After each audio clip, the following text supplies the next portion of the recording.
ہو چکا۔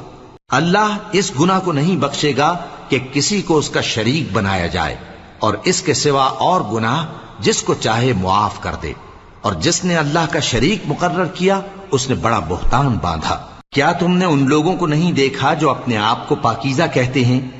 نہیں، بلکہ اللہ ہی جس کو چاہتا ہے پاکیزہ کرتا ہے، اور ان پر دھاگے برابر بھی ظلم نہیں ہوگا۔ دیکھو یہ اللہ پر کیسا جھوٹ طوفان باندھتے ہیں، اور یہی کھلا گناہ کافی ہے۔ بھلا تم نے ان لوگوں کو نہیں دیکھا جن کو کتاب سے حصہ دیا گیا ہے کہ بتوں اور شیطان کو مانتے ہیں، اور کفار کے بارے میں کہتے ہیں کہ یہ لوگ مومنوں کی نسبت سیدھے رستے پر ہیں۔ یہی لوگ ہیں جن پر اللہ نے لعنت کی ہے، اور جس پر اللہ لعنت کرے تو تم اس کا کسی کو مددگار نہ پاؤ گے۔ کیا ان کے پاس بادشاہی کا کچھ حصہ ہے؟